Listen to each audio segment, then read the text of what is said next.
Hello everyone, it's that time of the week again. It's Wow Ergonomics with me, Graham Coath. Now Stephen is off sunning himself on a motorway in Birmingham. So that means that I'm flying solo today, but I do have a very special guest who will be helping me through the next 45 minutes, and that is Dan. Nice to meet you, Dan. Thanks for joining me today. It's a pleasure to be on Wow Ergonomics today. Thank you. Well, the pleasure is all ours. So we will be centering around the topic of conversation today, specialist assessments. What are those? I hear you cry. For all of you that are not in the world of workplace assessments, there are things that go on where employees, as part of their work, should be assessed on a regular basis to make sure that all of their needs are met, both in terms of their physical comfort and their well-being. But do employers always carry those out? Not necessarily. We know that. We've spoken about that in the past. However, a lot of people do have what's called a display screen equipment assessment. It may be that you'll find that that is a tick box affair. You have a little sheet in front of you, or you might have it on a screen now. And you tick all of the boxes, or you put crosses in the boxes to say, my feet aren't touching the ground, or I'm a little bit too far away from my desk. And at the end of it, somebody comes up to you and gives you a mouse mat, a pat on the back, and says, there you are, you're all right for another year. But what happens if you need a little bit more than that? What happens, for example, if you have sight loss? What happens if you've got hearing loss? Is that going to help you? Absolutely not. And that's why we've got Dan here today. So Dan, what we're going to do is we're going to start by watching a little video which you've put together, which explains one part of your business. And then after that, we're going to a little bit of a conversation around it. So here is that video file. This is called My Story of how I continued working, even though I was losing my sight. For 2 years, I struggled. I was working as an administrator when it suddenly became difficult. I was slow, clumsy, and annoying myself as well as my colleagues. No one could tell what I was going through and how or why I was acting in this way. I knew why. I just didn't want to admit it to myself or to anyone else. I was afraid. I thought my job would be taken away from me and I'd be unemployed, without income and with little hope of getting another job. The answer was so simple. I just had to admit to my boss that I was losing my sight. I didn't realise there was plenty of help and support out there for me, and that it was easily accessible and relatively inexpensive. As you don't know what you don't know. How many other people are feeling like this? At the time, I felt as if it was only me who was facing the worry and impact of going blind, while struggling to hold down a job. I now know that I wasn't alone. I found out that 250 people begin to lose their sight every day. I couldn't see beyond my own worry. I looked fine and sounded fine, but couldn't see properly, and everything became very stressful. Losing your sight is often an invisible process, as no one can see what the problem is. It's easy for other people to judge or misjudge, and for you to end up on the outer fringes of things, feeling helpless and isolated. After 2 years, I arranged an appointment with occupational health and explained the difficulties I was having with my eyesight. At last, I'd spoken out loud about it and felt I had made a start. The best thing of all was that they took immediate action by arranging for an expert to do a specialist visual impairment workplace assessment. It was that simple. To my astonishment, there was loads of equipment to help me, which I had no idea existed, including software that could magnify the text on my computer screen. Then I discovered there was software that could read my emails aloud, so I didn't have to struggle to read them using my failing eyesight. She works for several clients and some days she can be... The person doing my workplace assessment also told me about keyboards that are larger than usual so that I could now see the letters and numbers. This speeded up the pace at which I could work. I was raring to go. I felt so much happier. Once I got quicker at doing my job, I found the confidence to tell my work colleagues that before I hadn't been able to see very well, but now that I had the right support, I felt so much better. Naturally, everyone else felt much happier too. They understood and felt relieved and could also offer me support if I needed it. Most of all, it meant I could carry out my duties at work as efficiently as before and stay in my job. My colleagues also received visual impairment awareness training, which helped them to understand how to help me best. If you're experiencing difficulties at work owing to limited vision, struggling to read small print on your screen, using your keyboard, or even recognising colleagues while you fumble around feeling awkward and clumsy, then stop. Say it out loud.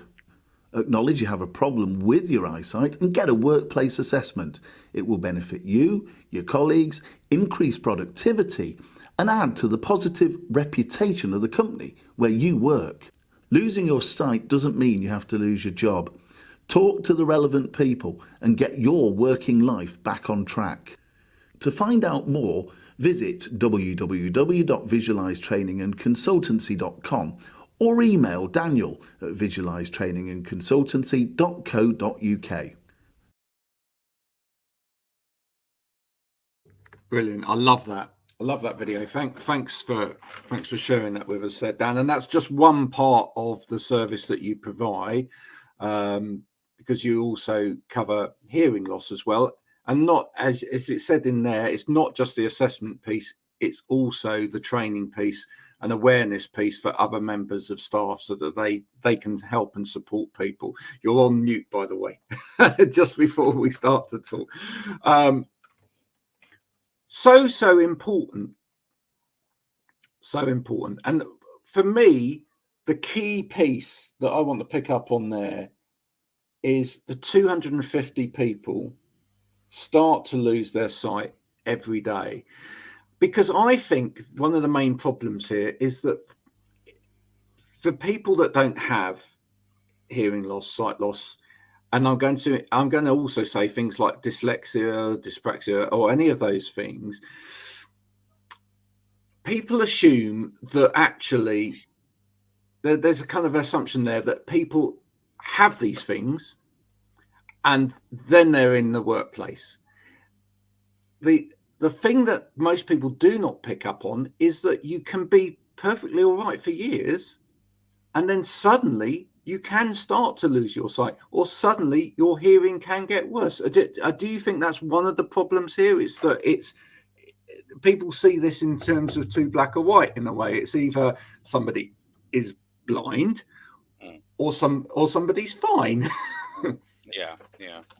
I think there's some people lose their hearing, or they might lose their sight, and some people, and even if someone's, let's say they've lost their one, let's say they've lost one eye, for example, and they've still got really good vision in the other eye, that's still a loss. So that still means that they need adjustments, and they need to adjust to that different level of loss, whether that be hearing loss, sight loss, and it also affects people's mental health, so we can put all of the technology in place as we would like to, and we can put all the adjustments in place, but also we got to also think about someone's mental health, and also how are they then coping at home as well, because if people are not happy at home and they're not coping correctly, they're never going to be happy at work. So we look at the whole holistic approach to make sure that person's got the correct adjustments in place, not only at work but also at home.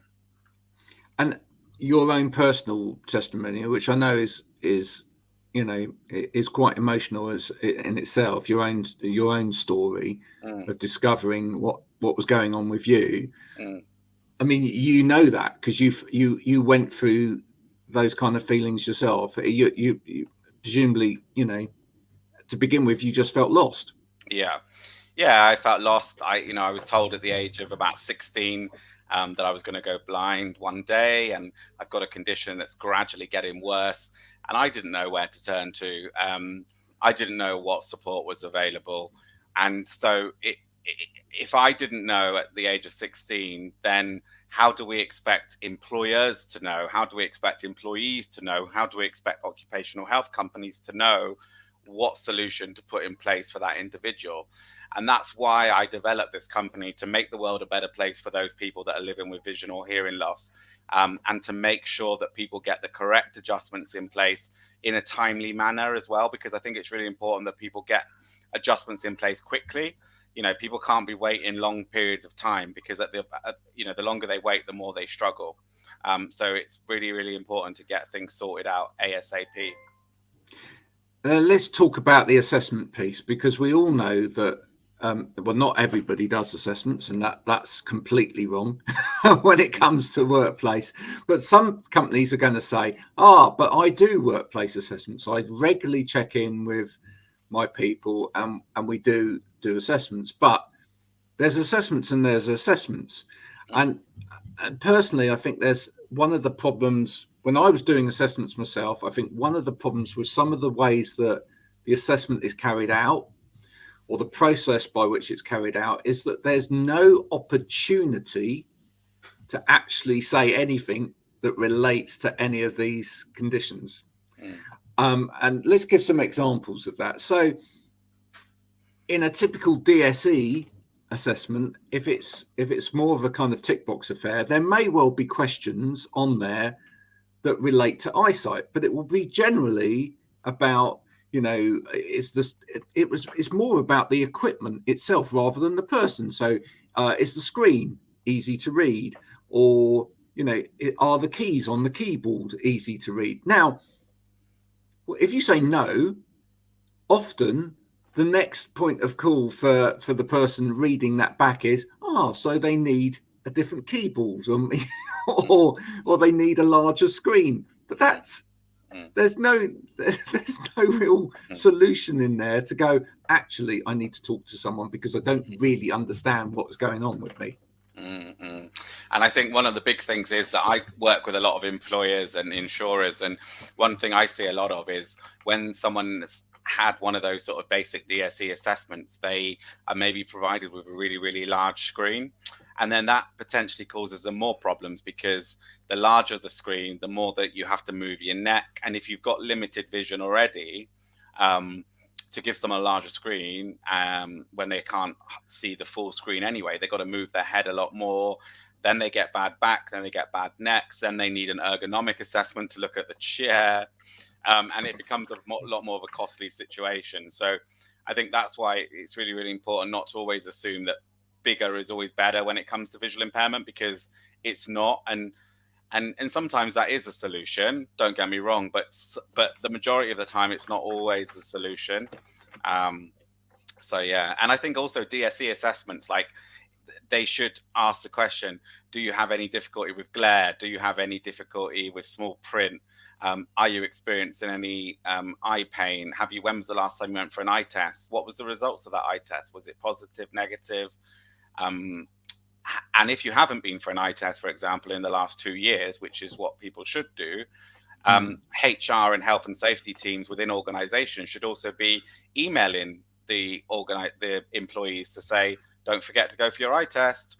The same way that, there's lots of initiatives around mental health, etc., etc. Why is there not many initiatives around eye health in an organization? Because we know that prevention is better than cure.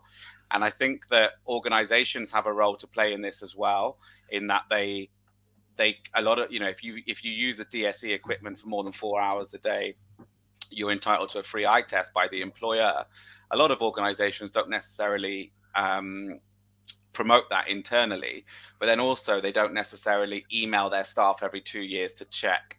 And then once someone has maybe highlighted an eye condition or a problem with their vision, there also needs to be another step in that process to say, okay, they've said no to this, they're struggling to see. We need to then get an expert in to do an assessment to look at what adjustments we can put in for that person. And again, it needs to be in a swift manner to make sure that that person's not struggling for more than they need to. Just to say, Mark Waldron's just said important stuff. Thanks, Mark, for your comment. If anyone's got any questions as they're watching, please do put the questions up, and we will answer those questions as best we can. Going back to that, there will be a number of companies that will do all of that. They will make sure that it's on the report Make sure you have a regular eye test. If you haven't had an eye test within 2 years, we've got a voucher scheme within the company. Here you are. Here's a voucher. Go off to Specsavers or wherever it is. Other optometrists are available, and have your eye test. But we are also talking about things, as you said earlier, that are life-changing.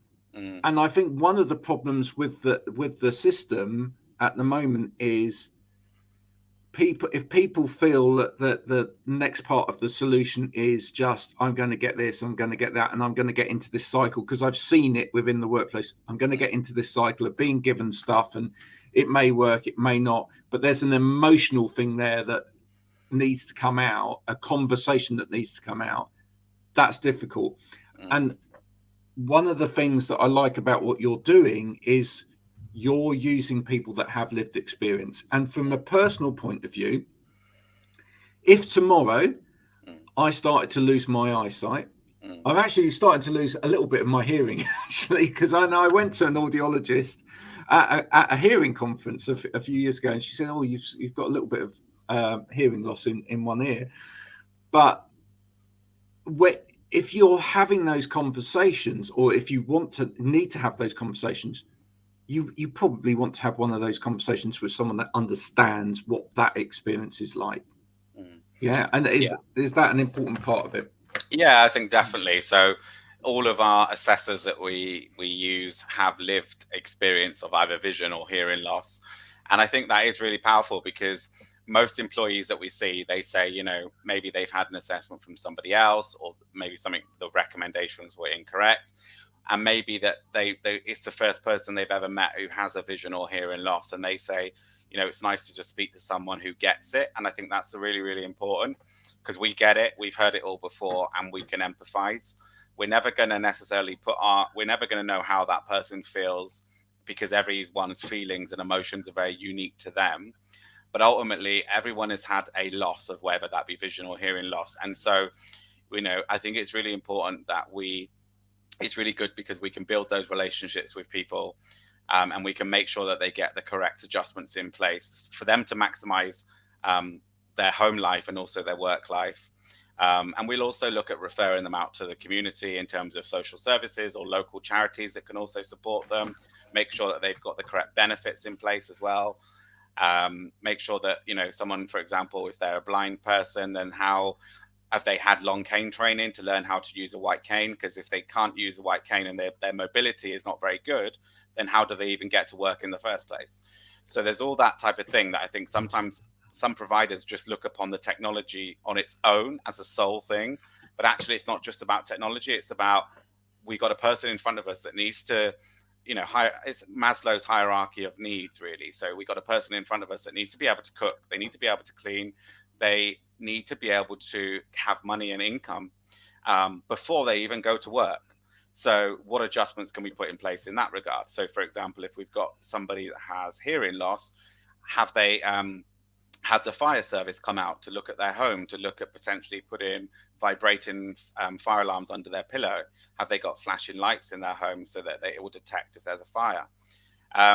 All of those different things it's very, very holistic to make the bigger picture, because actually that person is then still going to have, for example, magnification software in the office, but still going to be sat there very sad and emotional because they've still not got to grips with their sort of new way of seeing or new way of hearing.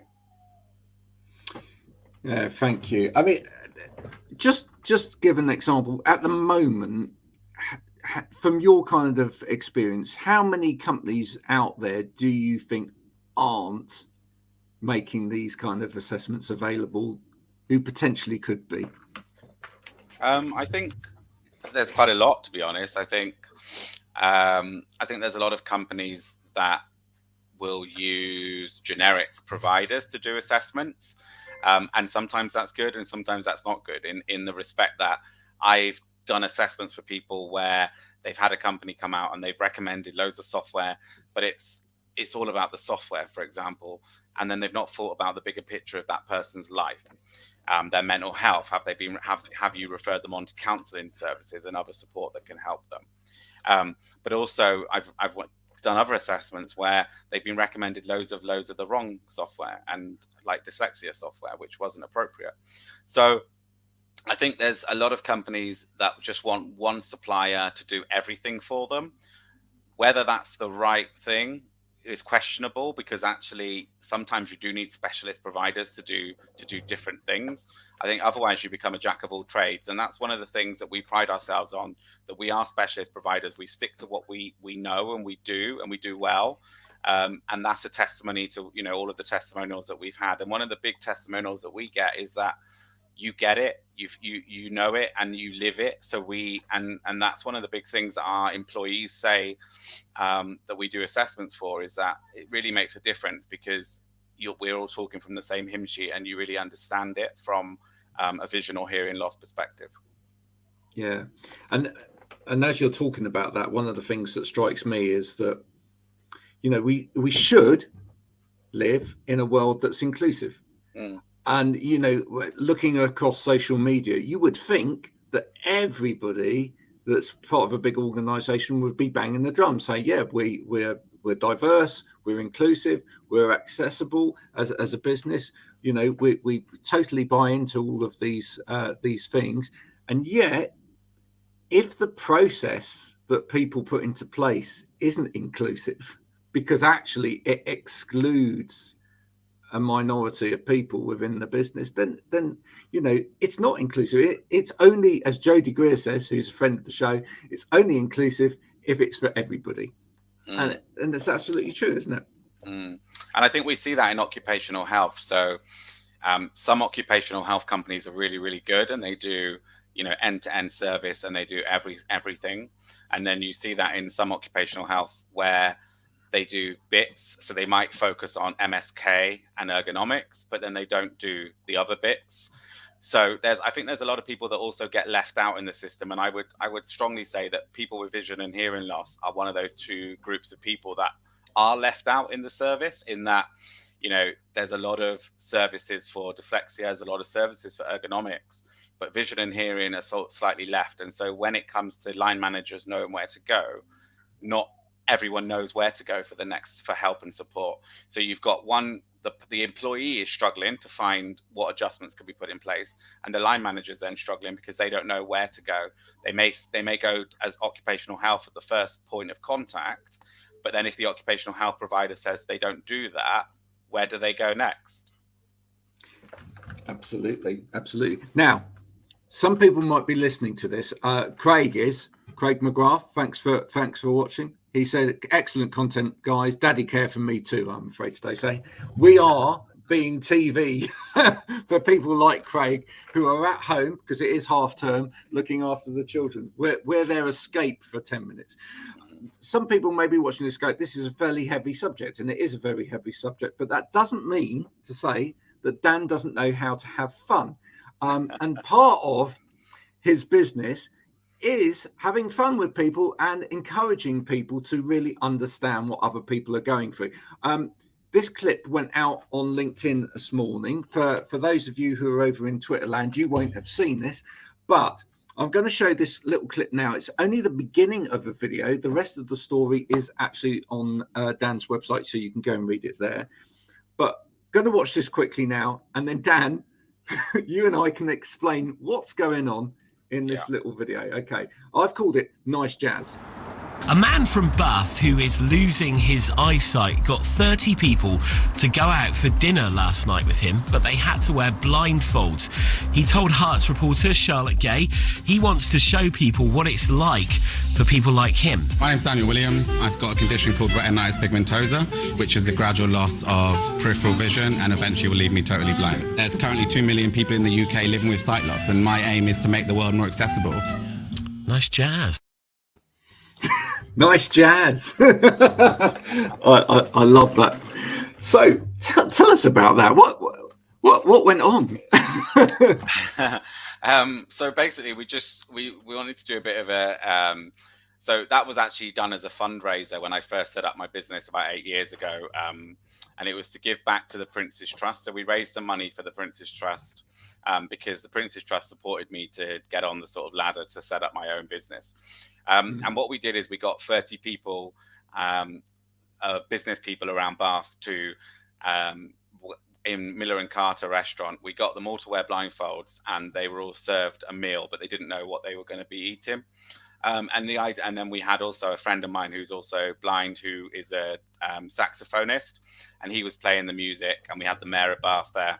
And the idea of it was just to raise awareness amongst business leaders to see what it's like for an hour, effectively, to see what it's like to live and eat as a blind person.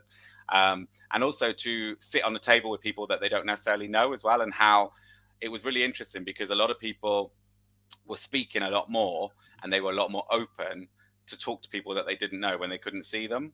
And it's that thing of like, we all have preconceived ideas when we see people, but if you don't see people, do you still have those preconceived ideas of them?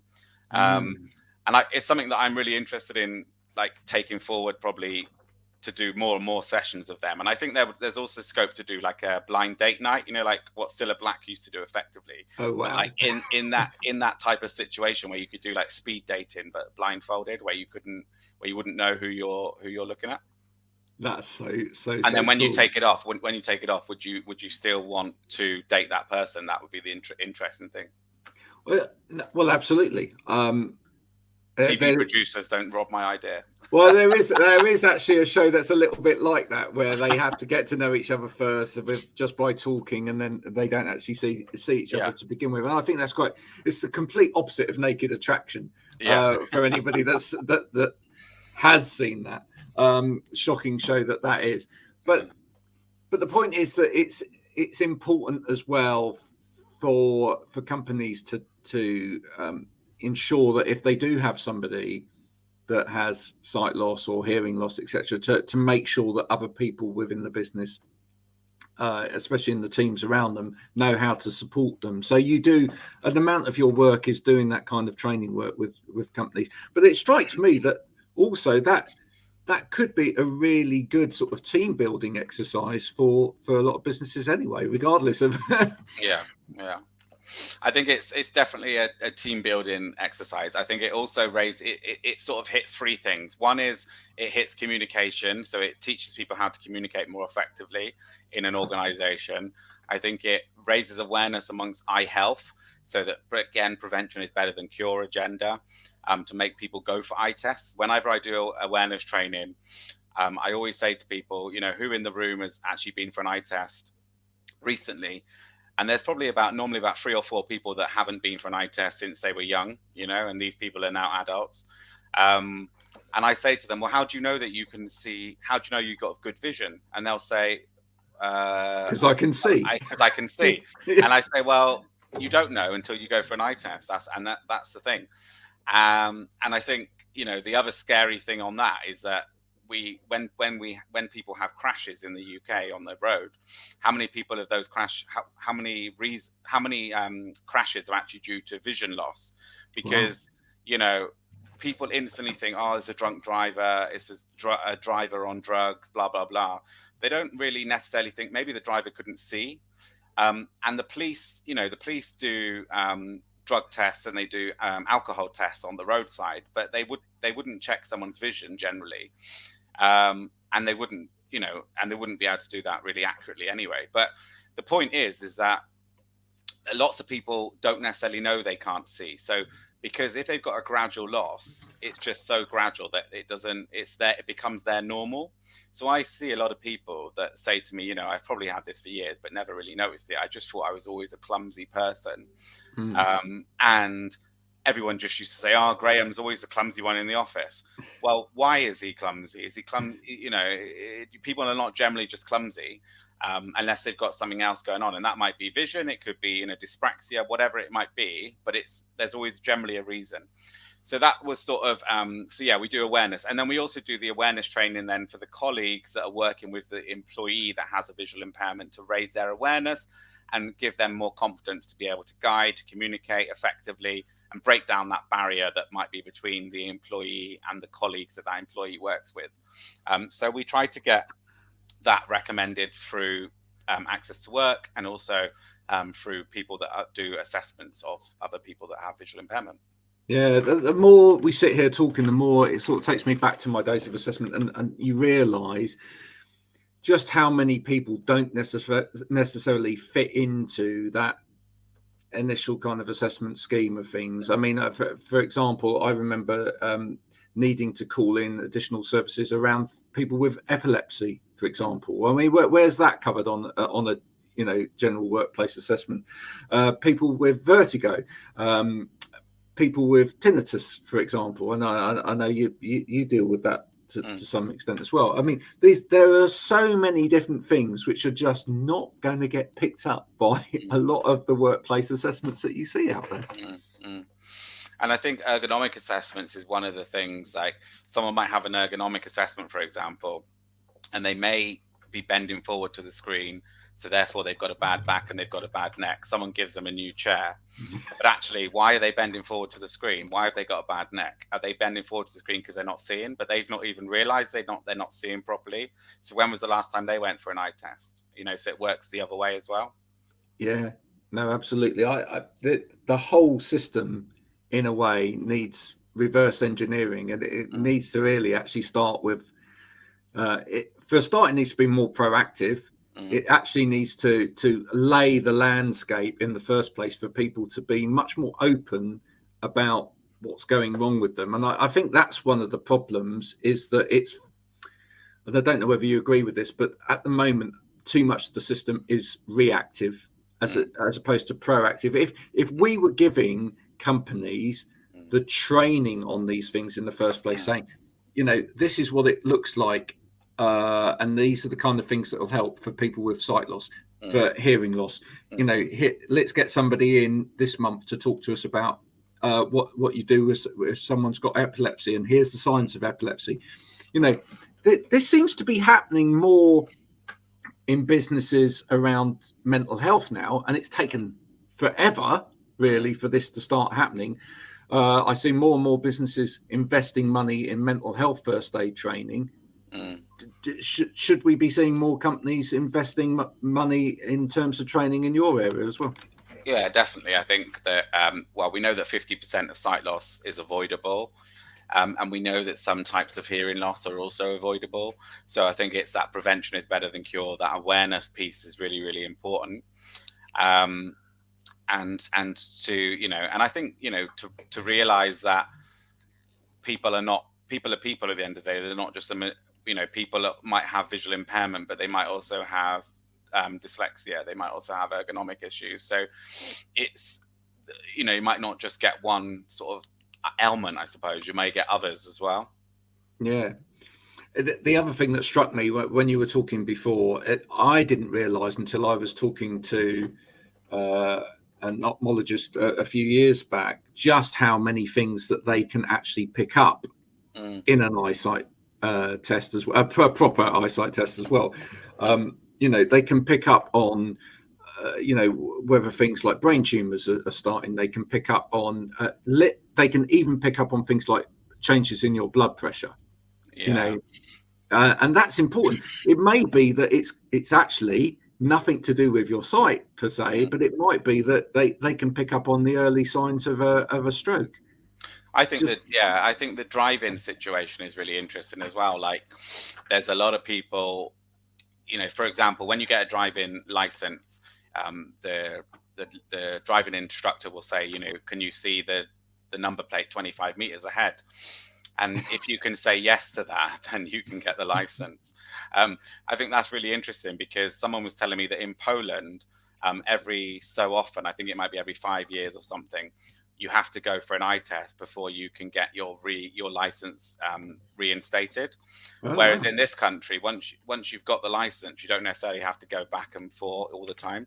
So for me, it should be you have to have an eyesight test maybe every 2 years, and that automatically is sent to the DVLA, because I think that there is a lot of people on the road that are not seeing, and I've seen them. I've met people where their vision's got to a point where it's got so bad that they've had to stop driving.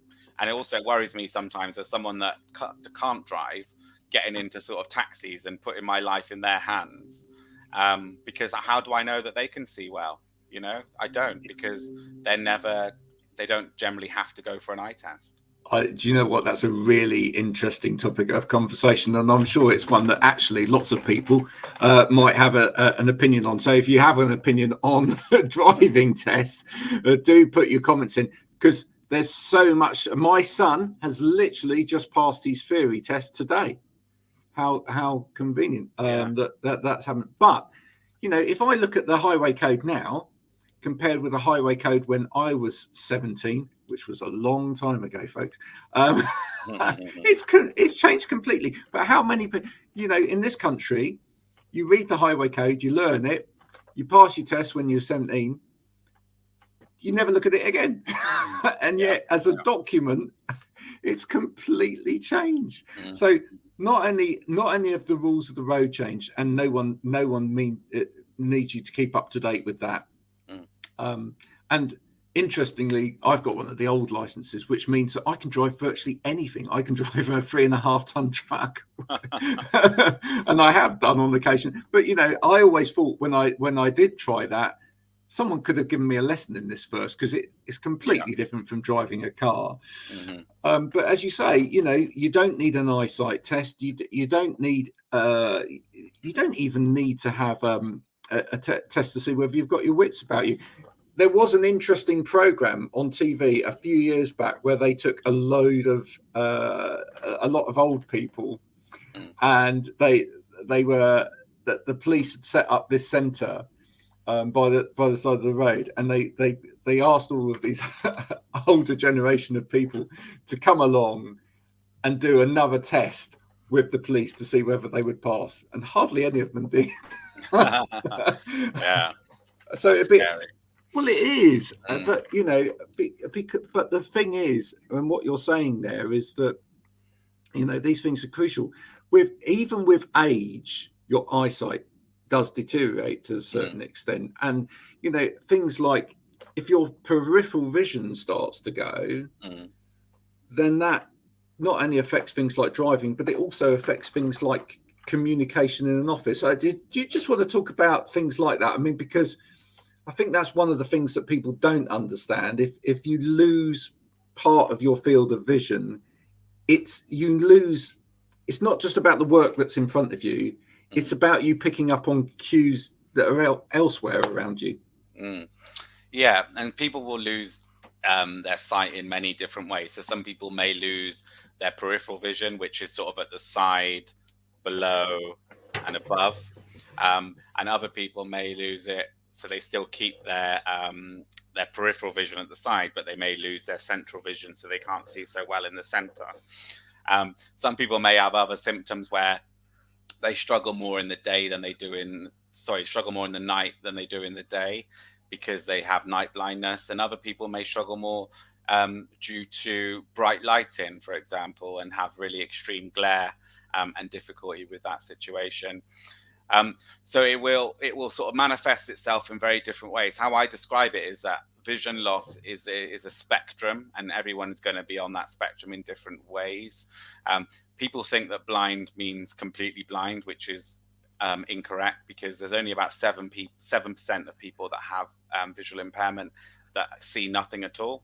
So that means that most people see something, but it's just severely restricted from the general population. Yeah, that goes back to the point that I made right at the beginning of this, which is that for too many people, they see it as very much a black or white thing. You either have somebody at work who's blind, we know that they're blind coming in, therefore we need to deal with it, or this person can't hear, therefore we know that we need to deal with it and we need to do this. But it's all of the gamut in between that's really not picked up on, and it's not just picked up on, it's difficult for those people to have a voice about it, I think, in a lot of situations at the moment, because you know it's an emotive thing to, you know, and it goes for, as I say, I found whilst I was out there in the workplace, I found people in their 60s who have been practicing barristers for years, who now have just I when I was assessing them, went, you've got dyslexia. I'm going to get you tested for dyslexia. And then they discovered that they got dyslexia. It doesn't mean to say that, and I think this is an interesting point. People are very good at coping, you know, and I think that's one of the problems. We are all, you know, if you're good at coping with something, you you can go along for quite a long period of time, finding other ways of adapting so that people don't notice. Yeah, I think there's a lot of people that, but also that they hide it as well. So some people will know that they can't hear or see very well, but a lot of people will hide it until it gets sort of really bad and then say something. But also there's that fear of, am I going to lose my job? How am I going to pay my mortgage? So I think there's that fear as well, that people don't necessarily want to be loud and proud about it. But it's really important that you do. So if you're someone that is losing their hearing or their vision, and you're out there now listening to this, you know, you have the Equality Act there to protect you. The Equality Act means that employers have a duty to make reasonable adjustments, and some will do the bare minimum and others will do, you know, over and above and be amazing employers. Ultimately, you know, at the end of the day, if you are struggling, make sure that you get the support that you need. Because it's going to help you in the long run. It's also going to put less strain on your hearing or your sight, because the more you struggle, the more it's putting more strain on your vision or your hearing as well. And also your mental health. I think, you know, some people describe it with vision and hearing as like a coming out situation. So whether you are coming out as gay, bisexual, etc., when it comes to visual impairment or hearing loss, it's sort of like, you got to come out and accept to the world that you can't see or hear very well, because you sometimes feel like you're the only one. And I think a lot of people can resonate with that they feel like they're the only one in that situation, and they may be the only one in that office or in that team, but overall in the organization there's lots of you out there as well. And so one of the things I do in my assessments as well is I always promote the staff disability networks, because a lot of employees who have lost their hearing or lost their vision are not necessarily aware of the employee networks. So also, you know, then they can meet other people in the same organization as them.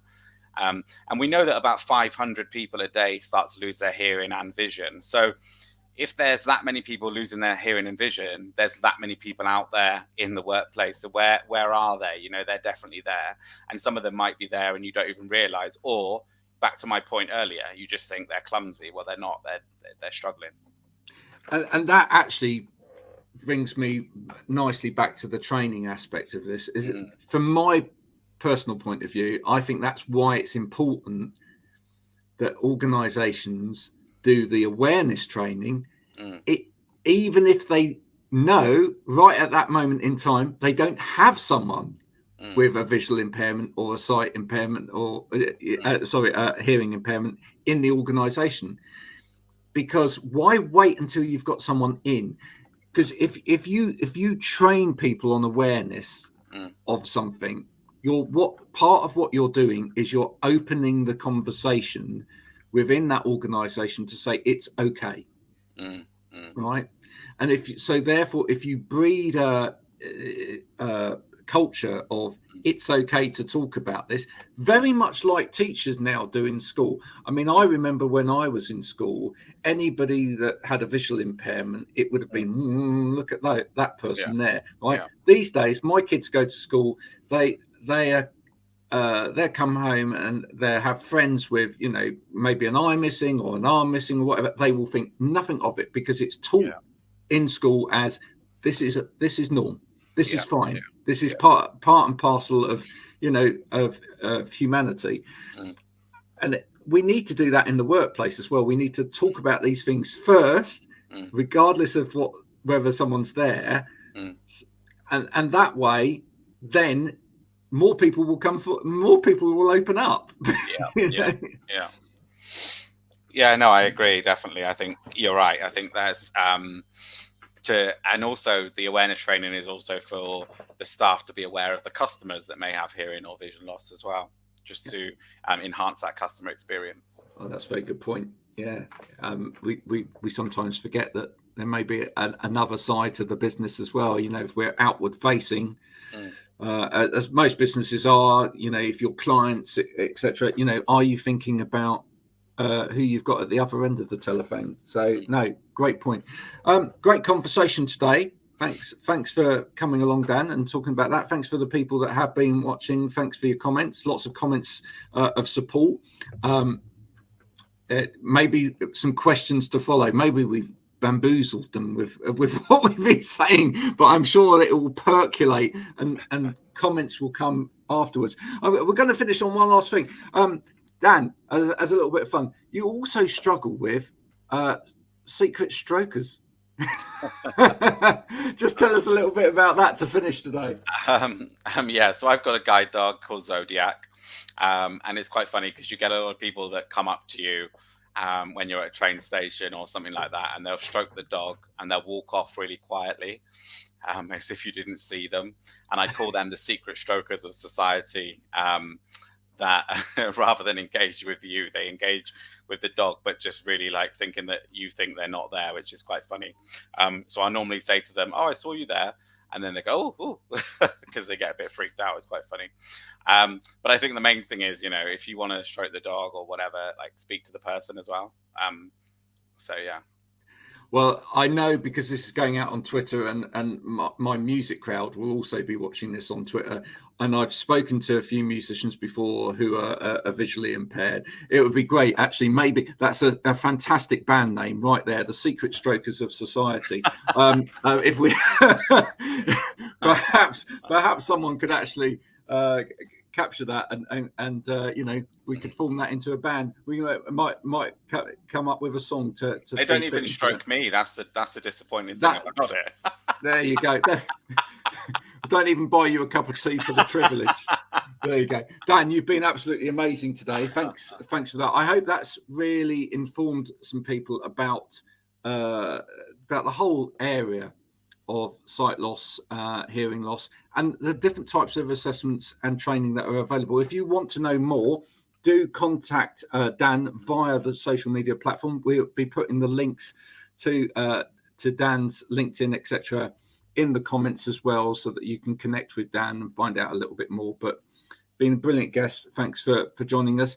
We'll be back same sort of time next week. Stephen will be back after his half-term extravaganza, and we'll be looking forward to speaking to you then. If you haven't already, you can catch up with previous episodes of this at wellergonomics.com, and there's the links there to the Spotify page as well, so do give us a subscribe there. Until next week, it's been myself and Dan from Visualize Training and Consultancy. We'll see you soon. Bye for now. Thank you.